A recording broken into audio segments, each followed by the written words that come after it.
کچھ لوگ نبی علیہ الصلوۃ والسلام کے جانثار صحابہ پر کچھ تنقید کرتے ہیں، صحابہ سے بغض اور عداوت کی بنا پر ان کو برا بھلا کہتے ہیں، اور یہ اس وقت اتنا چل رہا ہے جس کو بیان کرنا بہت ہی ضروری ہے۔ ایک بہت بڑے عالم دین ہیں،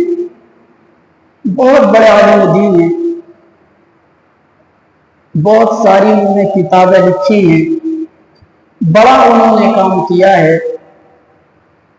لیکن کچھ عرصے سے، کچھ وقت سے صحابہ کرام رضوان اللہ علیہم اجمعین میں سے خاص کر حضرت امیر معاویہ رضی اللہ تعالی عنہ کے بارے میں کچھ نازیبا کلمات ان کی زبان پر آ رہے ہیں۔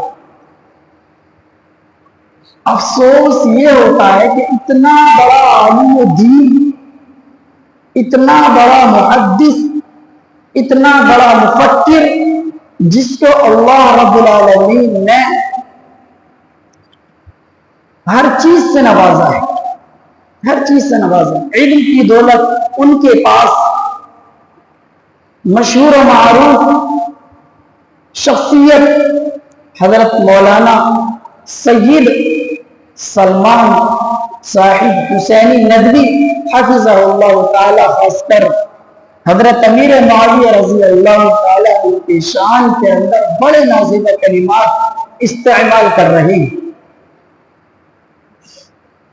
اللہ رب العالمین ان کو ہدایت عطا فرمائے، اور جو صحابہ کے بارے میں نازیبہ کلمات استعمال کرتے ہیں، ان کے علاوہ چاہے وہ کہیں پہ بھی ہوں، اللہ ان کو بھی ہدایت عطا فرمائے۔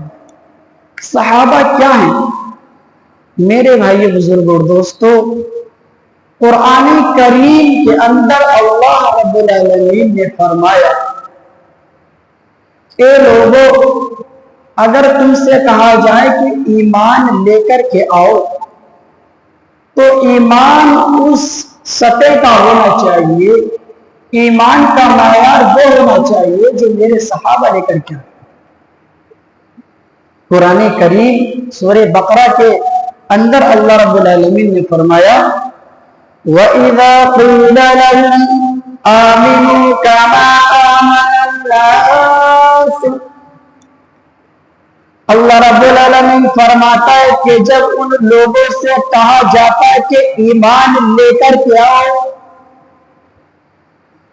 جیسے کہ یہ لوگ ایمان لے کر کے آئے تو کہتے ہیں قالوا آمنوا السفہاء کما آمن الناس، کہتے ہیں کیا ہم اس طرح سے ایمان لے کر کے آئیں جیسے کہ یہ بیوقوف ایمان لے کر کے آئے؟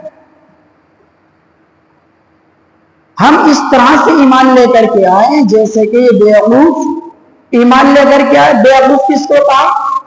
صحابہ کو کہا۔ کس نے کہا؟ مکہ کے منافقوں نے، یہودیوں نے، جو اس وقت نبی علیہ السلام کے زمانے میں تھے، انہوں نے کہا کیا ہم ایمان لے کر کے آئے جیسے کہ یہ بیوقوف ایمان لے کر کے آئے؟ تو پھر قرآن کریم نے صحابہ کا دفاع کیا بڑے اچھے انداز میں، اور کہا أَلَا إِنَّهُمْ هُمُ السُّفَهَاءُ وَلَكِنْ لَا يَعْلَمُونَ،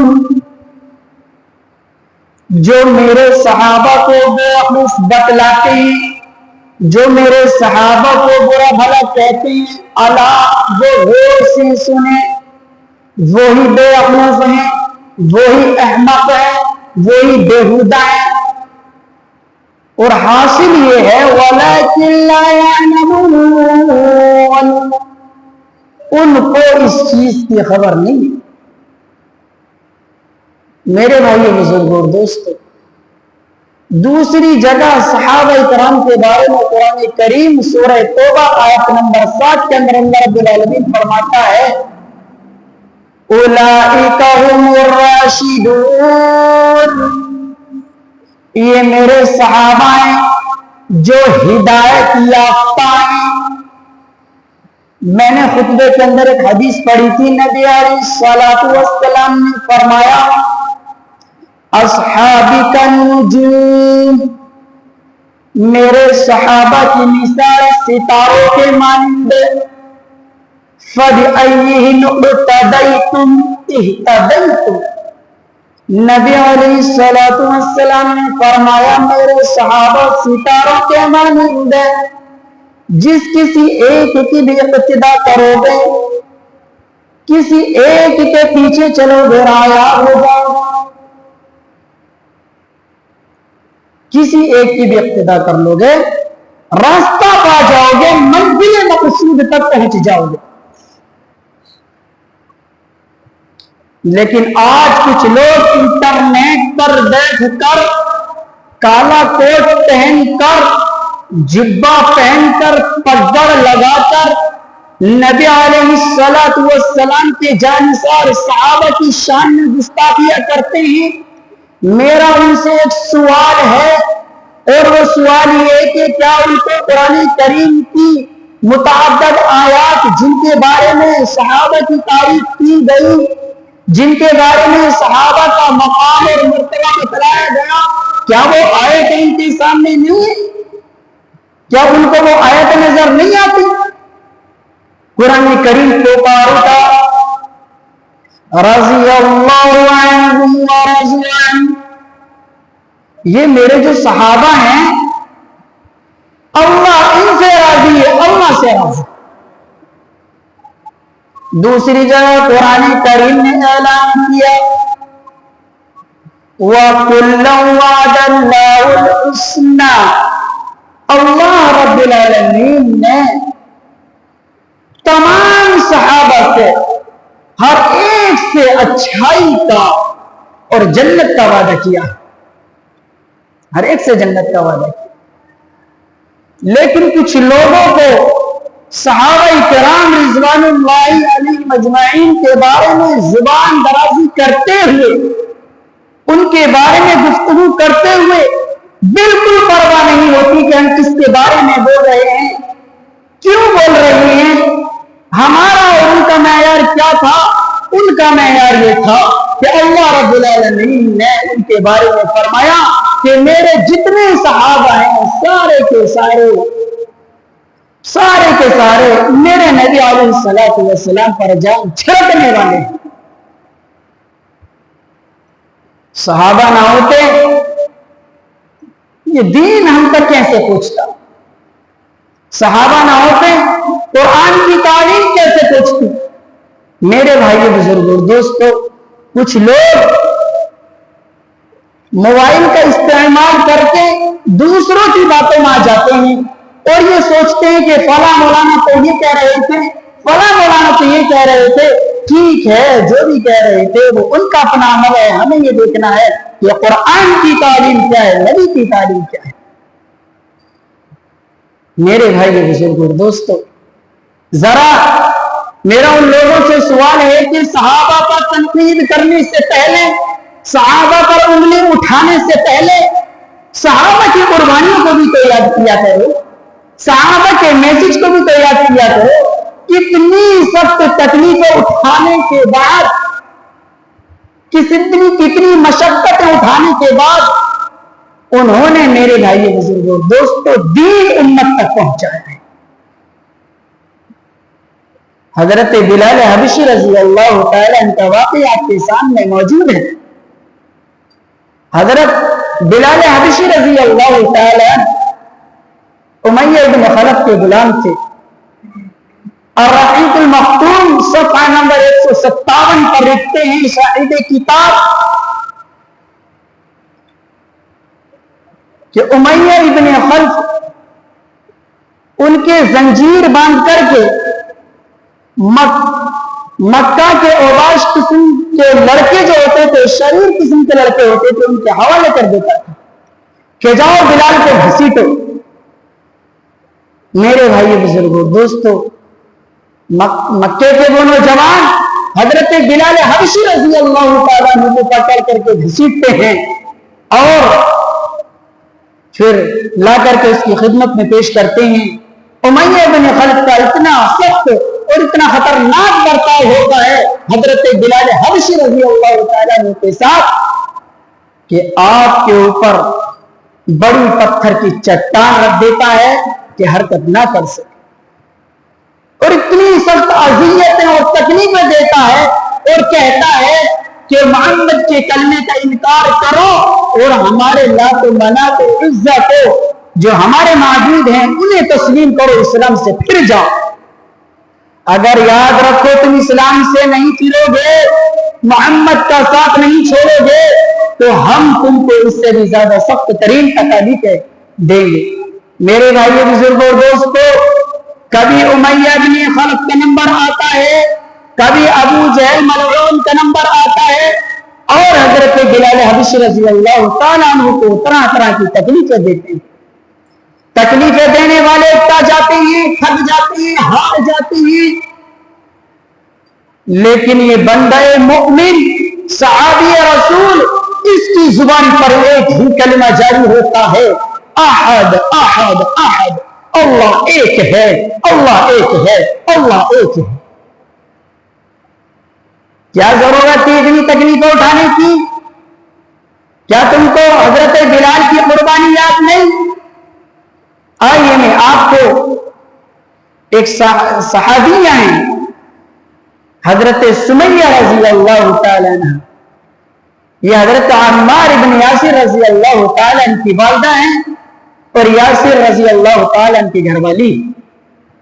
جب ان کے پورے گھر والوں نے اسلام قبول کر لیا، اسلام قبول کرنے کے بعد جو ان کے اوپر مصائب و آلام کی جو بارش ہوئی ہے اور جو انہیں مشقتیں دی گئی ہیں، میرے بھائی بزرگوں دوستوں، تاریخ اس کو کبھی فراموش نہیں کر سکتی. حضرت یاسر رضی اللہ تعالیٰ عنہ کو شہید کر دیا گیا، تکلیفیں دی گئی، تکلیف برداشت نہ کر سکے، شہید ہو گئے.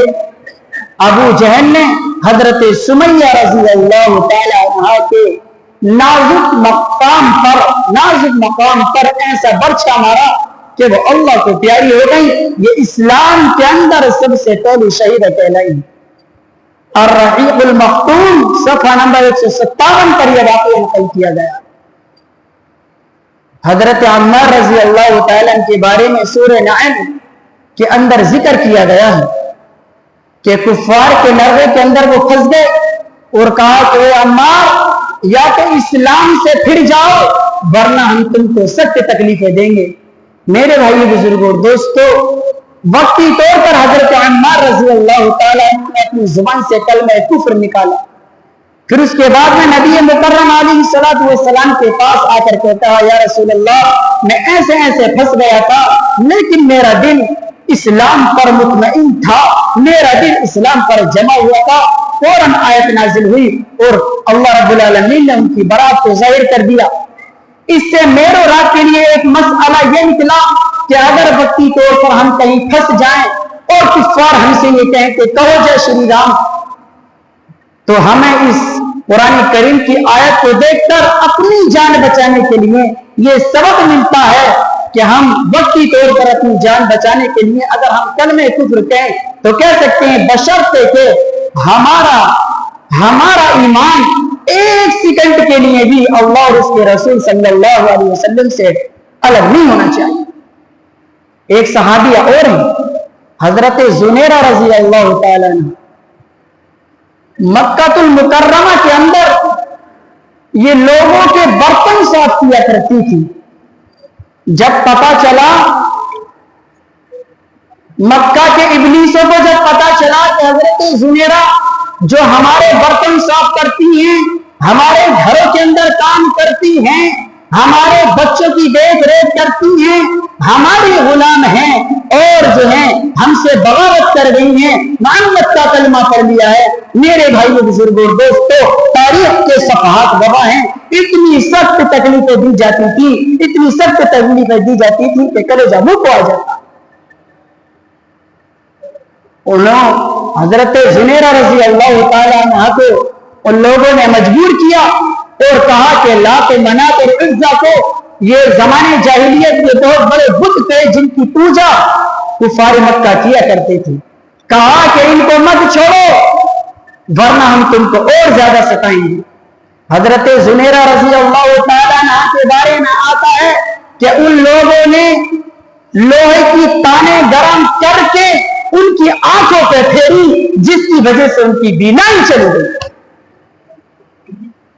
اور کہا کہ دیکھو ہم کہتے تھے کہ لات اور منات اور عزا کی نافرمانی مت کرو، تم نے ہمارے معبودوں کی نافرمانی کی ہے، اس کا نتیجہ اور رزلٹ یہ ہوا کہ اللہ نے، انہوں نے معبودہ نے، جو ہماری یہ معبود ہیں، انہوں نے تمہاری بینائی سلب کر لی ہے، تمہاری آنکھوں کی روشنی چھین لی ہے۔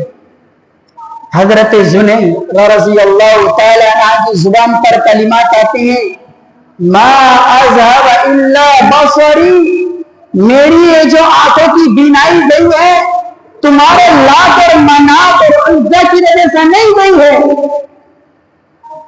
اور ہاتھ آسمان کی طرف اٹھائے اور کہا اے الہ العالمین، اے اللہ، یہ لوگ مجھے تانا دیتے ہیں اور کہتے ہیں کہ میں نے محمد کا کلمہ پڑھ لیا ہے اور لات اور منات کی جو ہے میں نے ان کے کہنے کے مطابق نافرمانی کی ہے، جس کی وجہ سے یہ لوگ مجھے تانا دیتے ہیں کہ میری بینائی چلی گئی ہے۔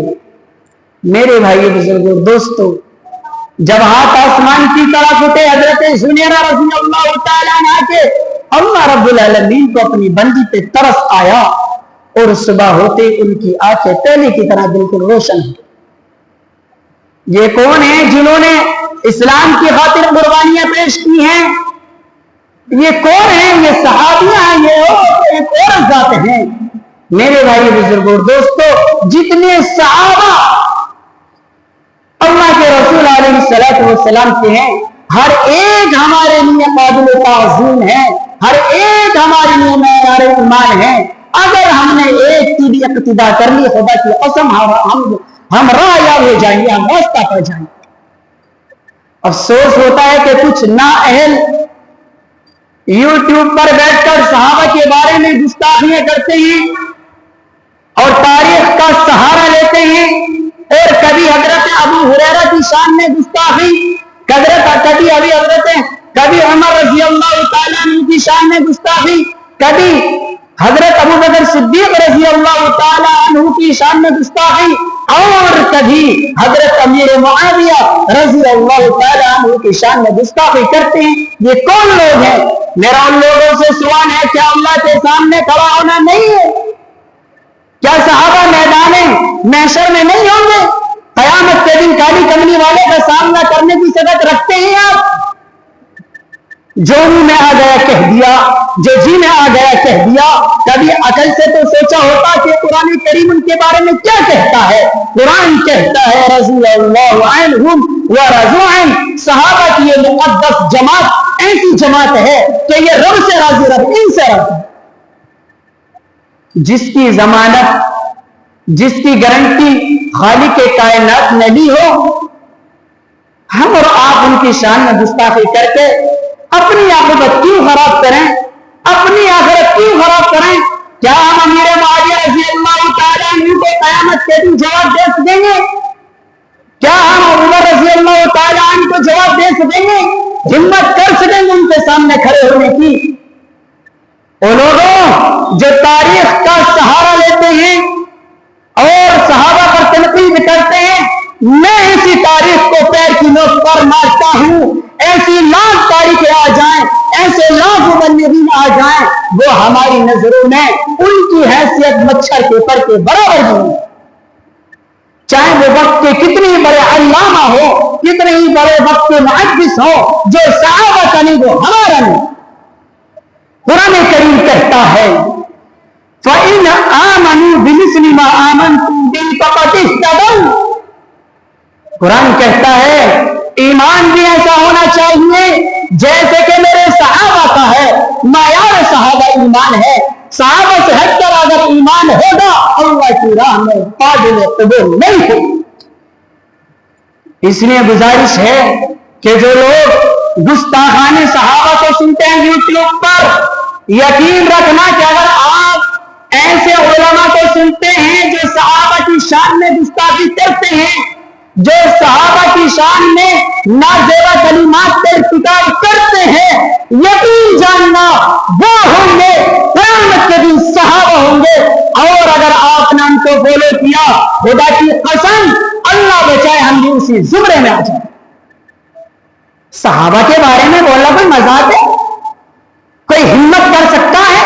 کوئی جرأت کر سکتا ہے؟ قرآن کریم کہتا ہے